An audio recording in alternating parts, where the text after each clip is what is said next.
Welcome into the College Football Every Game on the Board podcast. This is segment number 1 with Mid-Major Matt on Twitter at Mid-Major Matt. Matt, welcome into the pod. How are you?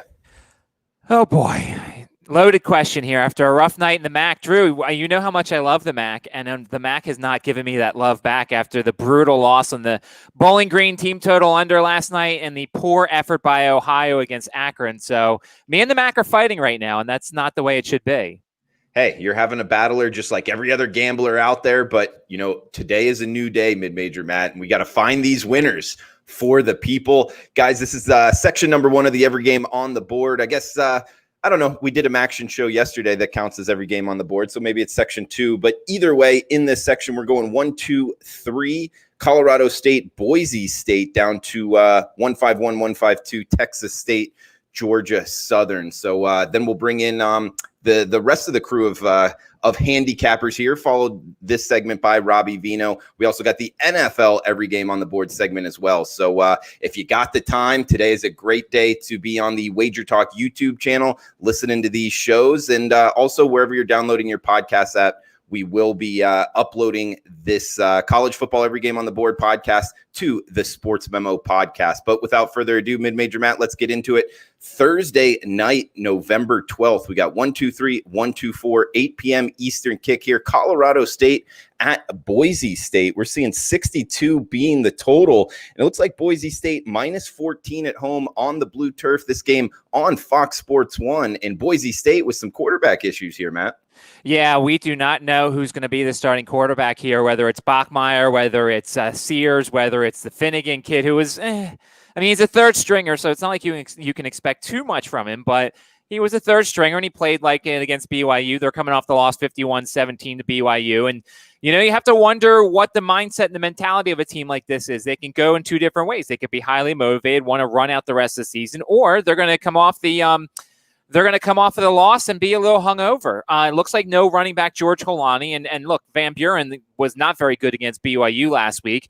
The under has gone 25-11 in Boise State's last 36 home games. They are 5-7 against the spread as a healthy favorite. And I actually think there's a case here for Colorado State. Coming off the win at home against Wyoming, 34-24. You throw out that week 1 game, Coach Dazio made the wrong decision on the coach. I talked about it last week. I said, look, if Patrick O'Brien's going to be the starting quarterback, they're going to look good, and they did. And O'Brien looked good, 18-26, 255 yards, 2 touchdowns, no interceptions. Here's the thing. I'm going to wait until literally as late as possible on this play because I want to see who's starting quarterback for Boise. And I know you're going to lose a little bit of value here with regards to the line, but this could be your classic situation of when the game kicks off and the live line shows up, it's still going to probably be the same or really close to the same. If I find out that Finnegan is starting once again, I'm taking Colorado State plus the points here because I think that they're just the better team in that situation. If we find out that Bachmeier and Sears are playing, then maybe you wait until a live situation inside. You see if they look good, see if they look rusty, whatever. But I'm going to take Colorado State here at some point. I just want to make sure who the quarterback is. If we get the third stringer, Colorado State will be live early. All right, Mid-Major Matt, that does it for the Thursday slate. There's just a single game. We got Friday, a trifecta of games here. Also want to give a shout out to the chat box, everyone watching live. We got Timothy, Adam, Kyle, Coach Bald in the house, Guitar Rat, all you guys, welcome in, and feel free to chime in the chat box. And if you're watching on replay, feel free to drop a comment below on the YouTube channel. We got 7 p.m. Eastern kick here, Friday night action, Matt, 125, 126.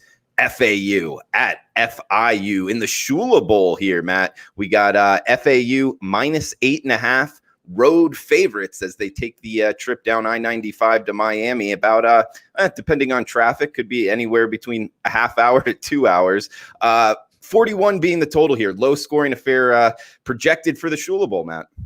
FAU has dominated this series. They won 37-7 last year. They won 49-14 and 52-24 the previous 2 years. And you look at FAU, their offense has not been very good this year. Tronte has not worked out at quarterback. They win last week 10-6 in a game that was 38 as a total against Western Kentucky.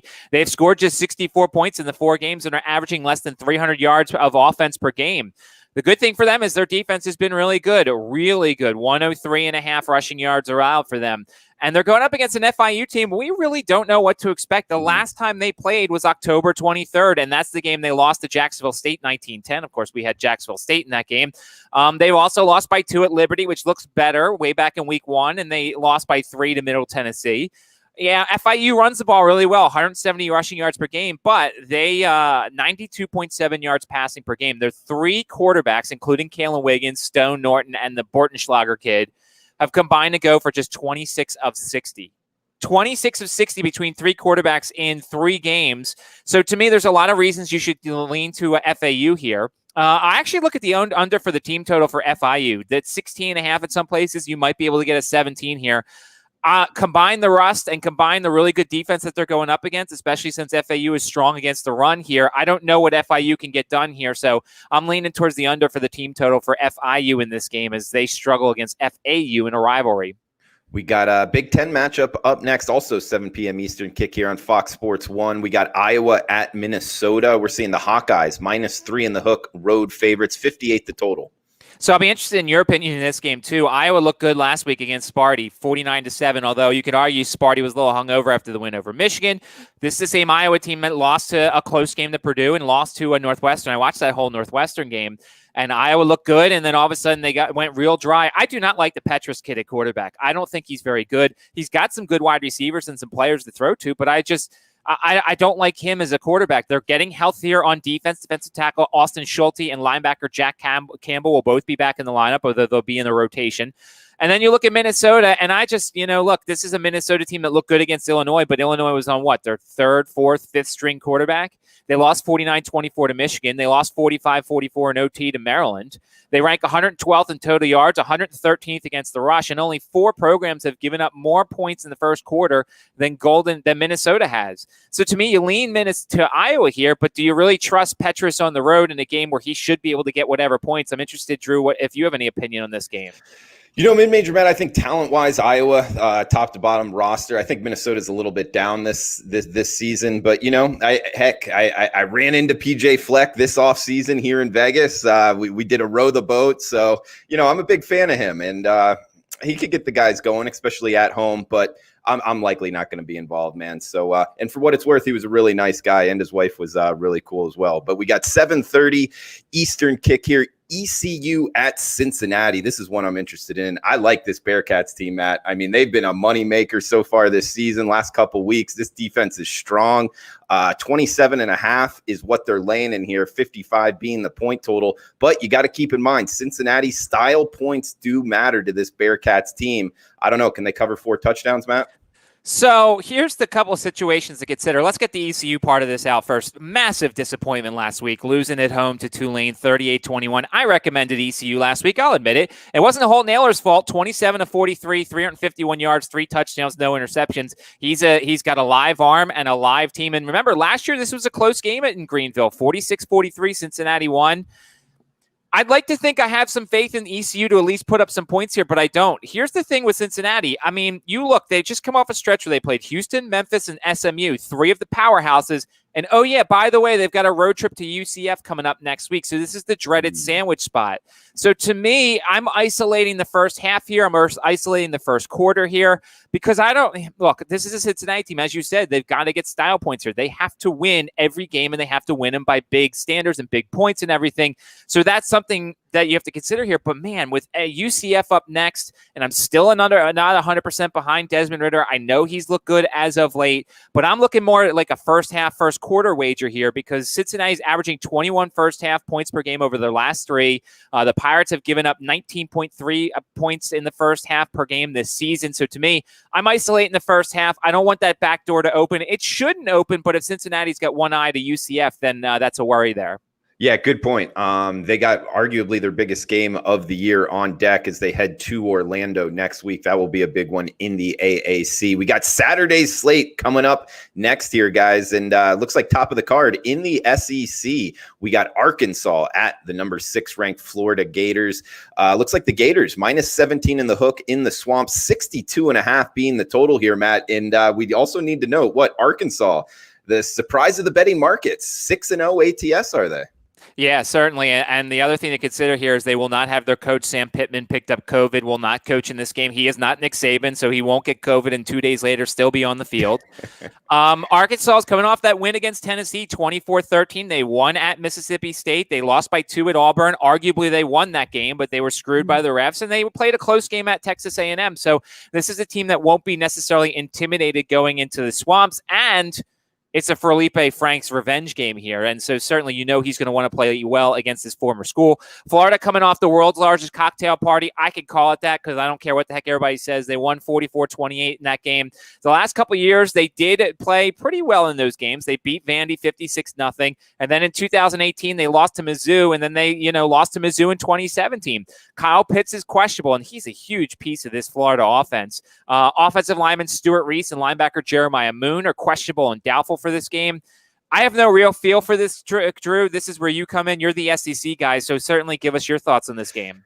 I like the Gators. I'm not looking to bet against them, but also, just handicapping 101, or not handicapping 101, but what I do in I guess learning how to handicap here, Matt, doing this for 6 years straight is my straight job. When a team is 6-0 against the spread, don't bet against them in that seventh game. I mean, I'm not going to be betting on this game from a side perspective because of that. I mean, the market has mispriced Arkansas for 6 straight weeks, and you're going to pick the spot where they don't show up. I don't like that type of profile of bet. So I'm going to stay away from this because I think Kyle Trask and company with Dan Mullen drawing it up can really put up some points. I mean, if you ask me outside, putting this in a vacuum, without Arkansas playing these previous games, I like the Florida roster, the Florida quarterback. I'm looking to bet on the Gators, but I'm also not looking to bet against the team that's 6-0 ATS. So it's a clear pass for me sidewise, but we are going to stay in the SEC. Vandy at Kentucky. I got something on this game, Matt. I like the underdog here with Kentucky Wildcats laying 17 in Lexington, 42 being the total. We're talking about a sub 45 total here, Matt, just 42, and having to win by 17 points. I don't like that profile of bet at all. Plus the fact Vanderbilt, their quarterback's woken up. He's got back-to-back 300-yard passing games, and the defense isn't bad. So I like the underdog here, plus 17 in Vandy on the road in Lexington. What do you think? Yeah, this is for the beginner gamblers who watch or listen to this show. This is the classic case where the really big spread and the really low total, because if you visualize it, they only think there's going to be 6 touchdowns in this game, and you're basically getting 2.5 essentially when it comes to the spread. So look, Vandy, this was the same exact situation last week. They lost 24-17 at Mississippi State. I don't remember what the exact total was in that game, but I'm pretty sure it was the low 40s, and they covered in that game because there just wasn't a lot of points scored. Vandy scored 64 points so far this season. They've allowed 177. You look at Kentucky, though. Kentucky is they're coming off the bye week. They lost 2 weeks ago, 14-3 to Georgia. They've scored only 125 points. They've allowed 114, but 71 of those came in the first 2 weeks. Mark Stoops said his team is down 3 offensive staff members. Drew, there was actually a report yesterday from the Kentucky Sports Network or whatever that said this game is 50-50 to even get played. Kentucky's 97th in passing offense, 93rd in total offense, 86th in scoring offense. Their offense is terrible. They're missing staff members. They're missing players. To me, I agree with you. It would be a lean to Vanderbilt Hill, but once again, I'm not going to play this game because I can't put money on Vanderbilt, even though last week they did cover. Would you put money on if they kick off or not? I think they won't play this game. I just think with the other SEC games, it's almost an excuse to have a potential bye week. I don't know how many SEC games there are left this week with all the others getting canceled. So I'm wondering if they somehow push this off and then maybe push a week back. I don't know. Yeah, I don't think this game's going to get played. Okay, we got TCU at West Virginia up next. Looks like the Mountaineers -3 at home, 45.5 being the total. This feels like an under to me. TCU lost this game 20-17 at home last year. TCU's offense is pretty good. Scored 67 points the last 2 weeks. The Duggan has been impressive at quarterback, but the 2 weeks before then, they only scored 28 points. And then you look at West Virginia. This is a defensive first team. They've allowed under 20 points per game. They've allowed around 110 rushing yards per game. The big question is, will Letty Brown play? 741 yards rushing and 9 touchdowns. They lost 17-13 at Texas last week. This is a defense first team. 45.5. I feel like this is an under, Drew. There doesn't seem to be a lot of points here. Okay, we got Florida State at NC State up next in the ACC, 59 being the total. NC State off of that Friday night cover against Miami. They're back at home here, but they are laying doubles to a Florida State team that, well, I don't really know what to say about the Seminoles this year, Matt. Well, it was a very newsworthy day for Florida State. Now, of course, last week I said I recommended Florida State. Of course, that was with Joey Yellen as the quarterback. We didn't know that Kenny Pickett was going to be the quarterback, and so unfortunately, Florida State played poorly, and Kenny Pickett sliced them up. But just today, Wednesday, Mike Norvell announced that James Blackman has opted out. He's planning to transfer, so he is the backup quarterback, or now he's gone. Marvin Wilson, their star defensive lineman, is missing the rest of the year due to an injury, and Tamarian Terry, who's their best wide receiver, is no longer part of the program. So to me, this signifies that this team is kind of checked out on the season. You look at NC State, you wonder if there's a hangover after the loss to Miami. Florida State's just a terrible team right now. I don't trust NC State. Their defense has allowed 40-plus points 4 times this season. This is an easy pass for me, Drew. If you're dying to look at anything here, though, I think you got to fade Florida State potentially, because with all the news today, it seems like this is a team that's ready to check out. Next game up, we got Notre Dame, number 2 in the country is their ranking right now, laying 13.5 at Boston College, 50 being the total. Matt, when you start talking about Notre Dame, I love the roster. I think Ian Book's good at the quarterback position, but spot-wise, this is awful for the Irish. Yeah, I agree. And here's the thing. So I was thinking about Ian Book. I think Ian Book's a really good college quarterback. He ain't making it in the NFL. Like, he does some things well, but he is your prototypical, really good in college, and not going to be a pro quarterback. I just don't see it in Ian Book. And you have to wonder where the running joke here that we used to have in ACC country is Chestnut Hill is where good teams go to die. And, Notre Dame coming off the number 1 win over Clemson. They win the game in overtime. The fans storm the field, and now they head to Boston College in the sleepy atmosphere. And look, there's going to be some people who downgrade Boston College after they only beat Syracuse 16-13 last week, but that was the clearest sandwich spot ever. I mean, I'm kicking myself for not taking my alma mater, because that's coming off the loss to Clemson, and then the Notre Dame game, the Phil Jurkovec revenge game, because Phil Jurkovec was at Notre Dame. To me, the only way to play this game is Boston College around 2 touchdowns. They have the offense to make things interesting. They have a decent defense, and if you get a hungover Notre Dame team, maybe you try and isolate the first half. Maybe you take Boston College in the first quarter of the first half when you have a hopefully hungover Notre Dame team. And that way, if Notre Dame wakes up at halftime and pulls away, you're not losing your ticket. So maybe you isolate the first quarter or first half and take Boston College here. He's Mid-Major Matt on Twitter at Mid-Major Matt. Guys, check him out at sportsmemo.com. He's 46-31. That's 60% since September 5th in college football. So he's seeing it clearly right now. He's got his packages available at sportsmemo.com. Also, 23-11, 66% this season in college football team totals. Matt, what do you think you're doing right there with the team totals? Why are you having so much success there? So with regards to the team totals, we see a lot where the game totals move, but not so much the team totals. Now, you will have to swallow some juice sometimes, and you'll have different books have different numbers, but I feel like the key here is, and we've talked about it on the Presidential Address Show, and we've talked about it on the Mac Show, team totals don't move very much. These books are very hesitant to move teams off of key numbers because there's a lot of 24s, 27s, 21s, 21 and a half.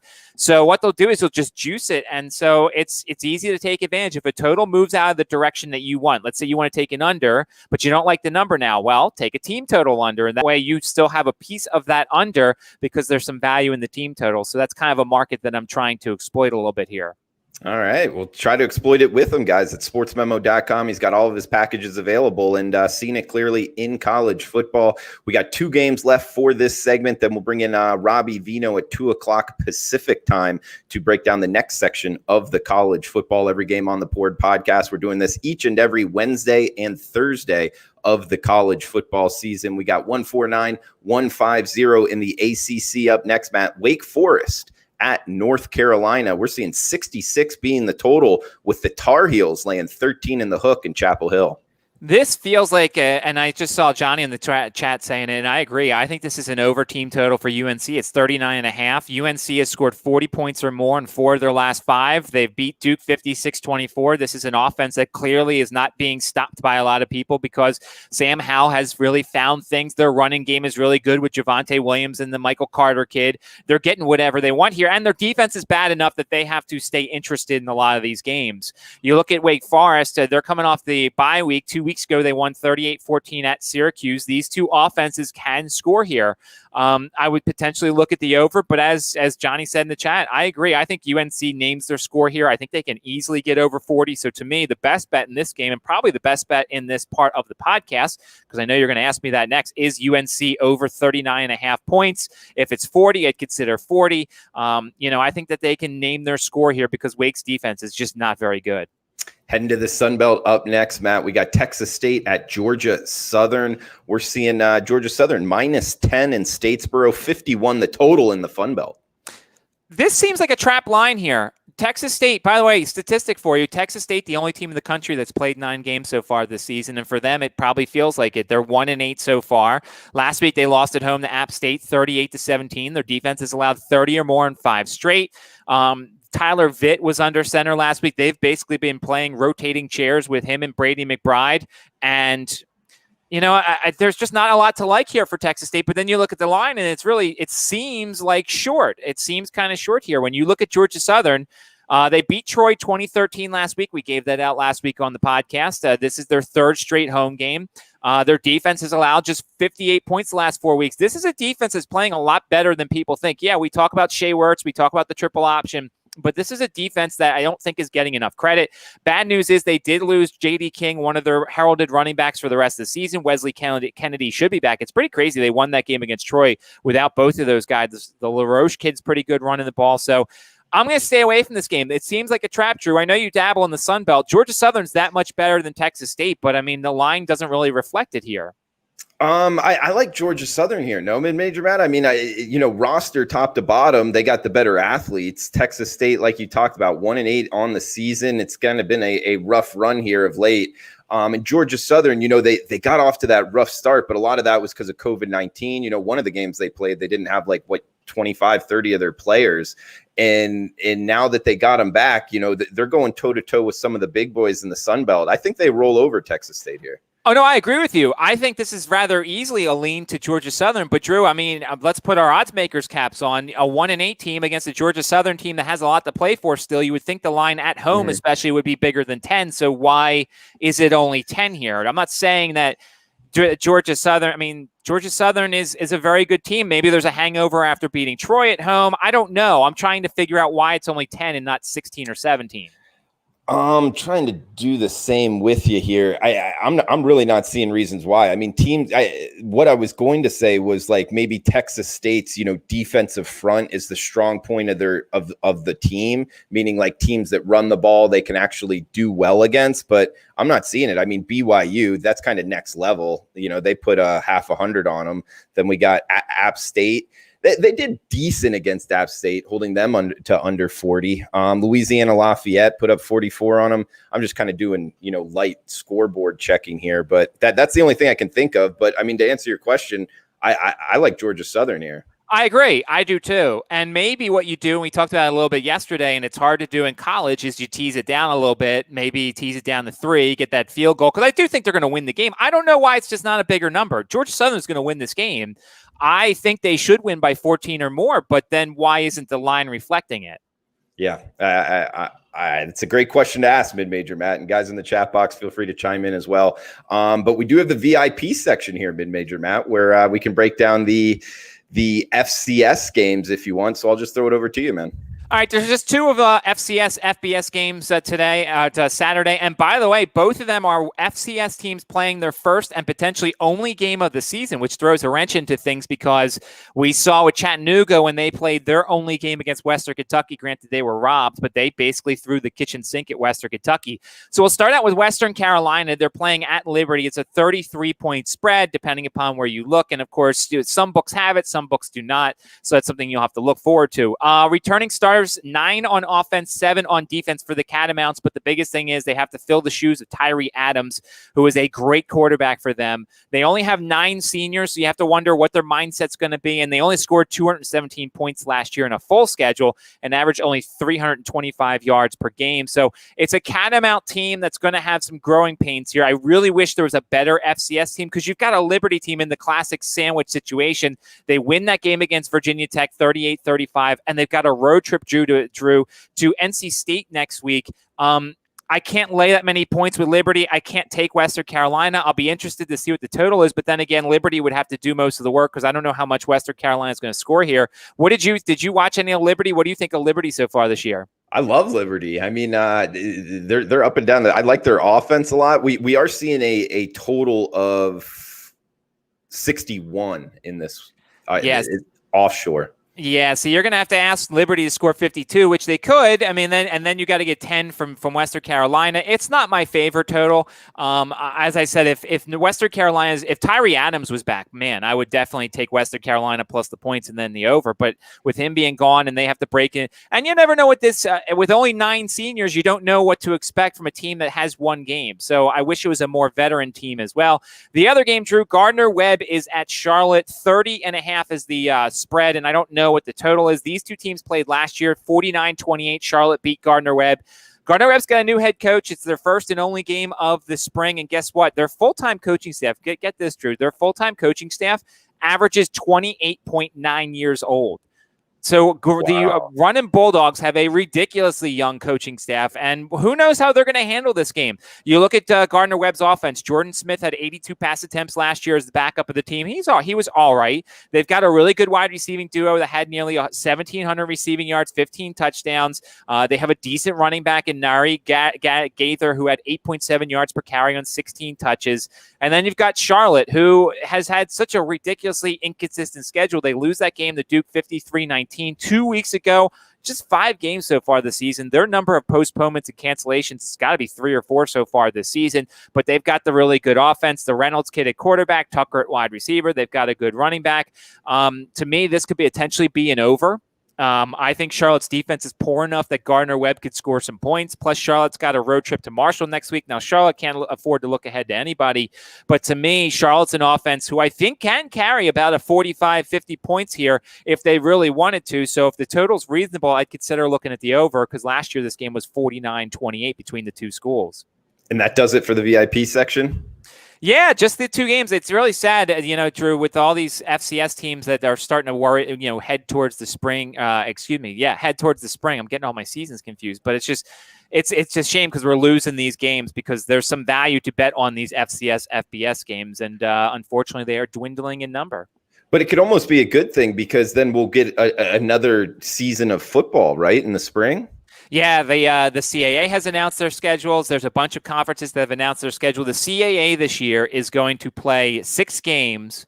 Every team, well, at least the southern half is going to play every team home and home. So like Richmond's playing JMU home and home. They're playing Elon home and home. They're playing William & Mary home and home. And then there's the playoffs as well. Each conference is doing different things. I think the OVC is playing midweek games, which I think will be good for them to get some exposure. So, we'll be interested to handicap some of these FCS games once they take over about February or March. Nice. Good stuff from Mid-Major Matt. And last question here. I know you know a lot about Liberty there being somewhat close to it. How do you like that kind of campus, the city? Do you look at Liberty as like something with Hugh Freeze? I mean, a top 25 team here. They're going to be able to recruit and kind of grow this program to something kind of a little bit bigger than what they even are right now. Well, they just today, Drew, it's funny you asked that. Today, they extended the contract of Hugh Freeze, I think, to 2026. Now, look, if the right job comes, he's gonna leave. But the one thing I'll say for Liberty is they have the money to pay him enough that if money was a factor, he would stay. Because Liberty's campus is amazing. It's literally amazing. I went last year when Syracuse played there. I went and covered the game and cheered as a fan and everything. Their facilities are ridiculous. Even club sports have $100 million facilities there, and the campus is beautiful. It's just and I'm not going to get into it, the extraneous stuff that doesn't help them out when it comes to some of the things surrounding the campus. But the place itself, the stadiums are beautiful. The facilities are great. They have an AD who wants to spend money. Granted, he has the checkered pass coming over from Baylor, but everything with regards to facilities for that team is amazing. And when they get into a conference, because there's going to be a conference who's going to come calling for them, they're going to be a factor because coaches will go there. They will pay coaches, and they've got the money to be able to hang tough with some of these lower, tiered teams. Good stuff from Mid-Major Matt. Guys, check him out at sportsmemo.com. We went over his records. He's seen it clearly in college football, up 60% since September 5th in college football. Also, those team totals, 66%. That's 23-11 this season in college football team totals. Check him out, sportsmemo.com. FCS.com. Mid-Major Matt, do you want to go on record here with the best bet for the segment? The best bet is the over for the team total for UNC. It's 39.5. I think UNC names their score against a weak Wake Forest defense. They've scored 40 or more in 4 of their last 5. I think UNC is definitely going to go over that 39.5. All right, UNC going for 40-plus points on Saturdays. Mid-Major Matt's best bets. So follow him on Twitter at Mid-Major Matt. Check out his packages, sportsmemo.com. Mid-Major Matt, did you want to throw out anything before we shut this down? No, definitely enjoy all the followers and everybody who checks in. Make sure to hit the like button and make sure to subscribe, hit the bell, so that way you never miss a show. Absolutely, guys. If you're liking the content, please smash that like button. If you're watching on replay, feel free to drop a comment below. Huge shout out to the chat box. Thanks to everybody in here. Corey Williams, Guitar Rat, Johnny Outlaw, Timothy A., Abby Jackson, just to name a couple. So appreciate it, guys. We'll be back at 2 p.m. Pacific with Robbie Vino, breaking down the next section of college football, every game on the board. Best of luck with your bets till then, guys.